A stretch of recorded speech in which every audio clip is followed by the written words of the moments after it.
Nope.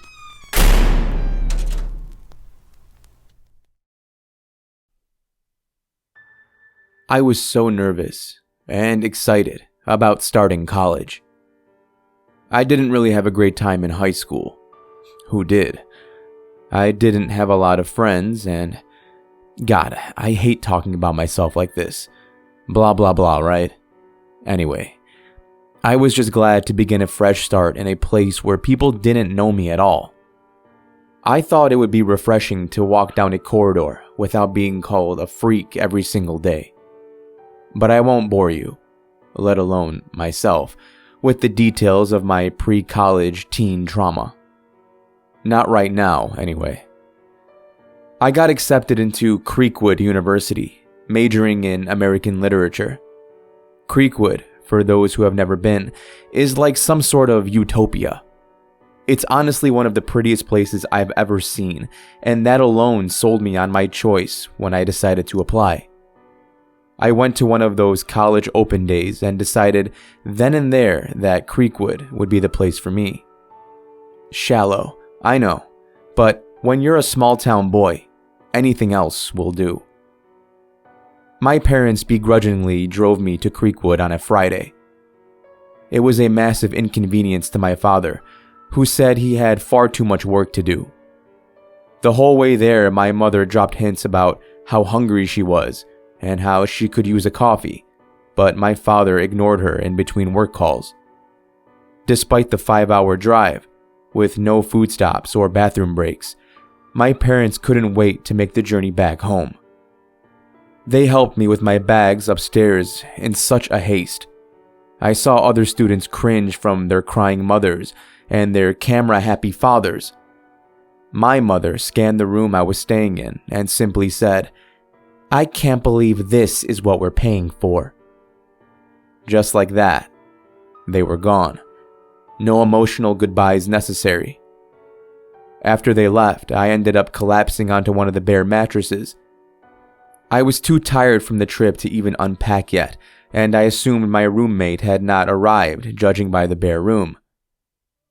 I don't know when I dozed off, or for how long, but I was woken up by someone poking me in the chest. In my hazy state, I saw a dark-haired guy towering over me, furrowing his brows. I'm a bit of a grouch when I wake up, so my first instinct was to punch him in the shoulder. "Ow!" he cried. "Dude, I was just trying to wake you up. There's no need for violence."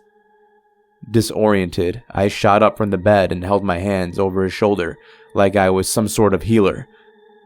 I'm so sorry. It's okay," he mumbled, rubbing his shoulder a little bit more than he really needed to. I have zero upper body strength, so I know I didn't hit him that hard. That was the first time I saw his infectious grin. The type of grin that could get someone out of trouble, because you couldn't help but grin back at him. Good reflexes, though. I'm Tris, by the way. I'm your roommate, in case you hadn't already guessed. Or maybe I'm a psycho who just broke into your room. I'll let you decide. "I'm Cole," I said, extending my hand, which he grabbed with force and then used to pull me into a hug. A bro hug, that's what he called them. His phrase, not mine, by the way. We would have a lot of those as we got to know one another. I wasn't a massive hugger, as you can imagine with what little background I've shared so far, but he turned me into one straight away. With him only, at least. "So, I've got to grab the rest of my stuff, and then I need to grab something to eat, because I am absolutely starving. Do you want to come along?" I stared at him, slightly bewildered, because no one had ever invited me to have dinner with them. Ever. Especially within minutes of meeting. He rolled his eyes. "Look, it's on me, and I don't like eating alone, so please don't make me beg." Tris clasped his hands together like he was praying and pleaded at me to agree. I know he didn't need me to eat with him. He was just being friendly and trying to make a good impression, I guessed. I don't really have a choice, do I? Awesome. Okay, so first I'm gonna need some help getting my shit upstairs. I paid a guy $5 to watch it, so it's probably been stolen by now. But if it hasn't, can you give me a hand with it? Tris had already walked out of the door before I agreed, so I followed. Even as we walked down the halls, which was full of students and parents carrying duvets and cardboard boxes, he greeted people he didn't even know. He raised his hand, awaiting high fives from strangers, and some even attempted to reciprocate whilst carrying heavy items, which caused them to drop them, of course. Tris exuded this I don't give a damn attitude and confidence from day one. It made him so popular. Everyone loved him. From day one, I even loved him. Tris and I became best friends instantly. We spent most of our free time together just hanging out, playing Xbox, watching movies, etc. Our other friends barely saw us unless we were together. Even when we should have been studying, he'd tempt me into going out or hanging out with some of the other guys from American literature. I got a job working in some independent superstore a few weeks after starting college, and on my third week, Tris got bored. Because he didn't have me around as much, he called the store and pretended to be my brother. My shift supervisor came up to me while I was stacking a shelf with a glum face. I honestly thought I was about to get fired or something. Tris, your brother's on the phone. Something's happened to your grandmother. I didn't question it. I knew who would be on the phone. My supervisor led me to the office, saying she'd give me some privacy and close the door. As soon as she did, I picked up the receiver to hear Tris snickering like a child on the other end. You're such a dick, I said. I can't believe you're Ferris Buellering me right now. We literally watched Ferris Bueller's Day Off the night before, so it wasn't hard to work out where he had gotten the idea from. You're totally getting fired. I bet you were all like, I don't have a brother, weren't you? I'm not as gullible as you think, I said. Excellent. I'll come and pick you up then, Tris said, sounding very pleased his plan had worked. Okay, start crying. You can cry on command, right? To keep his idle hands and mine busy from making bad decisions like that again, I ended up convincing him to apply for a job at the superstore. He even charmed his way onto the same shifts as me. During our shifts, I worked and he mostly just talked to me while I worked. But I didn't mind. It made it so much more fun. By the time Christmas break came around, I got a phone call from my parents telling me that they would not be able to come pick me up. They decided to go and see my dad's brother for Christmas, but that they would leave a key with the neighbor and they would transfer me some money for food and a train ticket so I could get home. I honestly wasn't even disappointed. Although I would have free reign of my house, I decided to stay at the dorm because, quite frankly, I preferred it to being home. When I told Tris, he was so angry with my parents for basically abandoning me during the holidays. That is cold. Why can't you go see your uncle too? He asked. To be honest, I could have, but if I wasn't even invited, why would I even ask? I really don't care. I hate Christmas anyway, and I'd rather stay here. There's a couple of other people who are sticking around, plus I can work more shifts and get double time, so... It was very rare that Tris got pissed off. I could tell he was not only angry, but upset. He knew I didn't have a close relationship with my parents, and he just couldn't fathom why. If I'm telling the truth, I couldn't exactly pinpoint a reason myself. Then I'm staying with you, he said abruptly. No, please, you can't do that. Your parents will be heartbroken. He shrugged, furiously grabbing his dirty clothes and socks off the floor and throwing them into the basket. Something I usually ended up doing for him, but he didn't know what to do with himself. His emotions were all over the place. "I'll just invite them here. I'll even cook them dinner." "Can you even cook?" I asked. "No, but I'll do it anyway because I'm not leaving you here by yourself." In the end, Triss's parents insisted we both come to them for Christmas. No questions asked and no excuses. That was their response when Triss told them I wasn't going home. I also think it was so he didn't burn the dorms down by attempting to roast a turkey. I was so overwhelmed that I went to the bathroom to cry. While I was in there, Triss knocked on the door. "Dude!" I shouted, acting like I was doing something other than sitting there. "Sorry," he whispered behind the door. "But, I just wanted to say I'll make sure you have a good Christmas with us. I'm really happy you're coming with me. You'll love my parents, and my house is huge, and there's so much to do. And it's, honestly, Cole, I'll make sure it's the best Christmas you've ever had. Love you, bro." I'm not a crier, but this sort of generosity was a lot for me to handle. I wasn't used to it, and I'd never experienced it before. Not like this. Me too, man," I said, behind a cough to clear the chokehold inside my throat. There was a silence between us. I wiped my tears away, and I could have sworn I heard him sniff away some of his own. "Anyway, can you hurry up in there? Some of us need to jerk off too." And just like that, he was back to good old Triss. Most of the other students had already gone home by December 18th.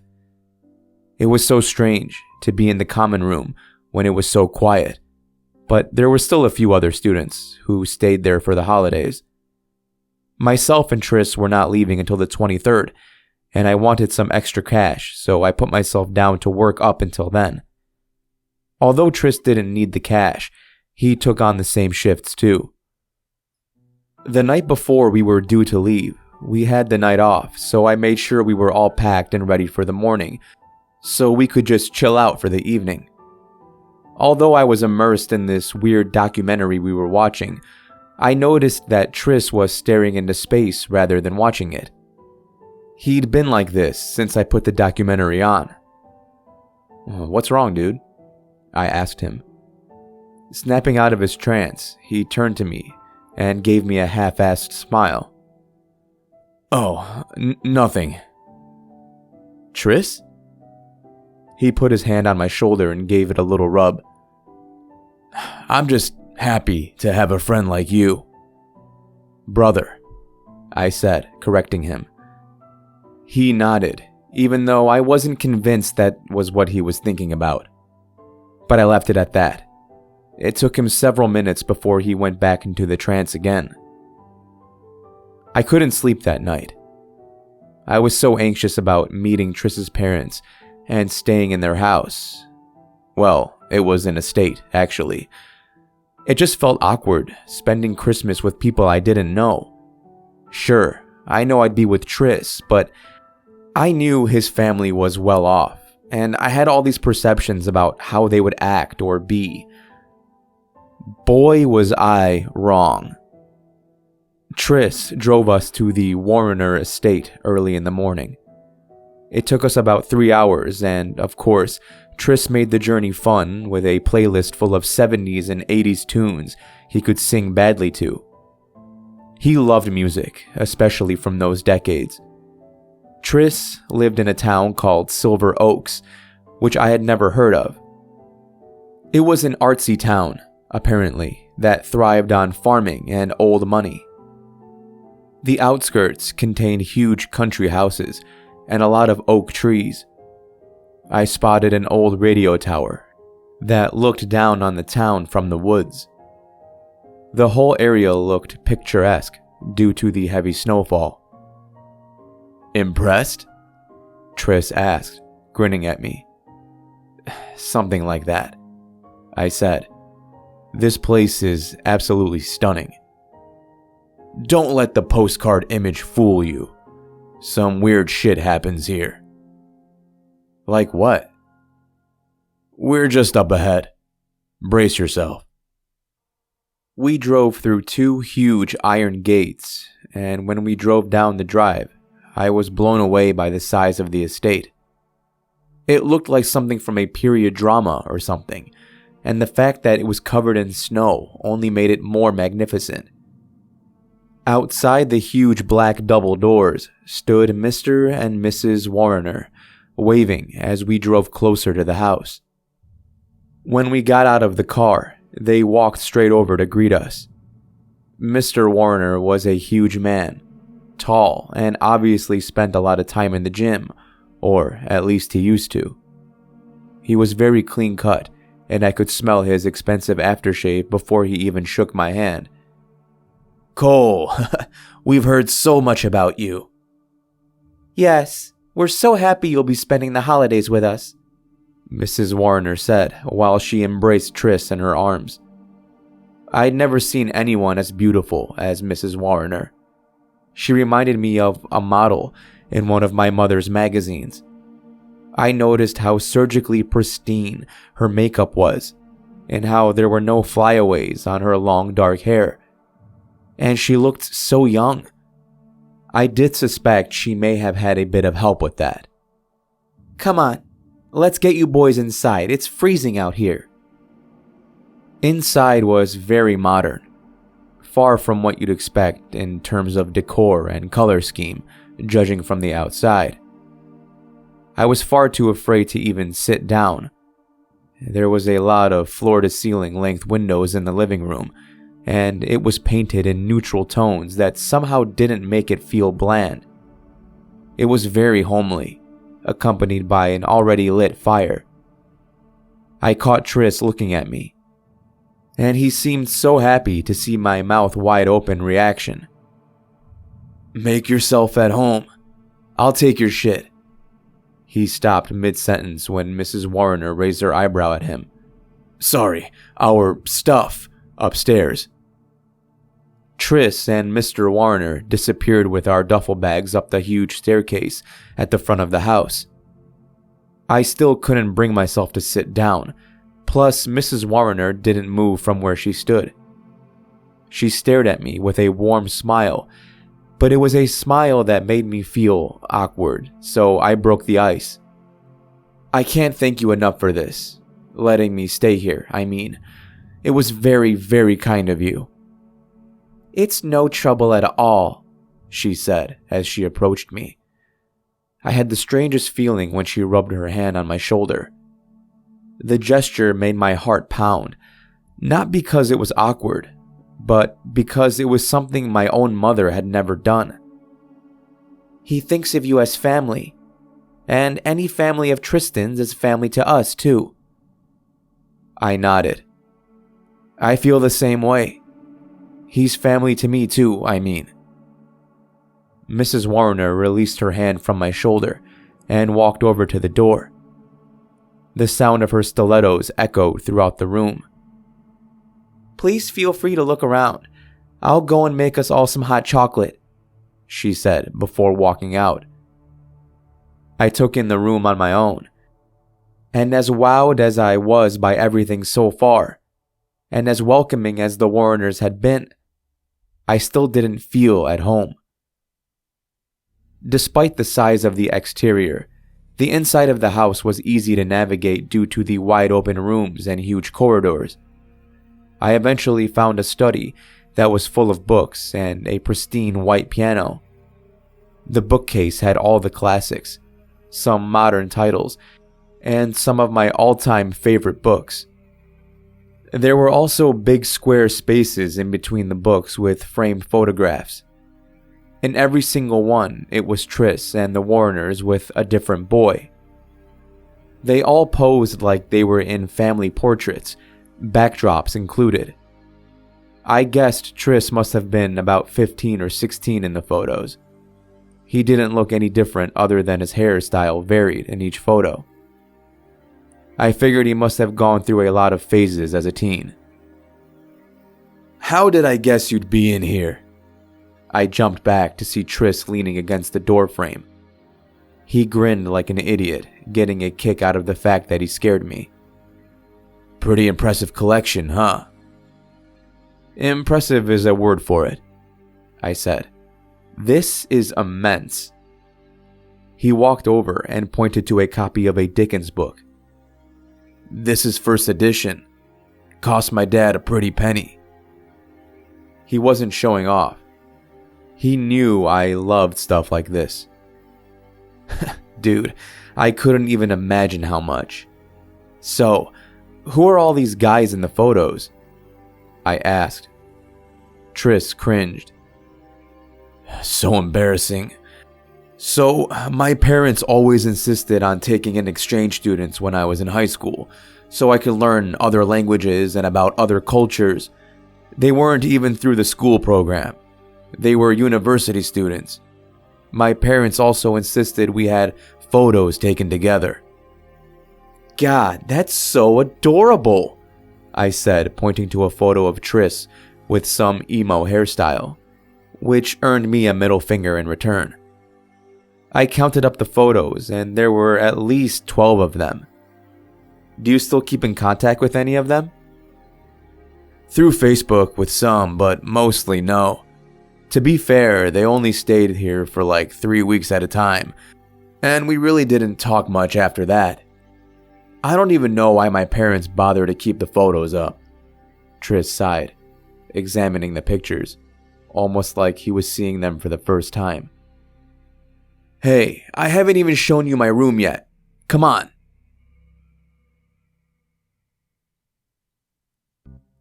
Thank you for listening, and I hope you enjoyed part 1 of this epic Christmas tale. If you did, you know what to do. Take that like button and just punch it in the balls. Yep, that's why I went there. I'm not taking it back. Shout out to the author of this story, Leroy Cross James, aka ZombiLeeroy, aka Leroy Zombie. I'll leave all the links down below to connect with them. Apparently, he's got his own podcast called Slashik and a whole bunch of other stuff. I'm looking at his link tree, so I'll leave them all down below if you want to connect. Part 2 will be coming next week, and then the full story will be in the podcast if you don't want to, worry about splitting it into 2 parts. I know people don't like that, but I had to do it because it was a long one. All right, everybody. Until next time, remember to stay safe out there. I'll be seeing you in the next video.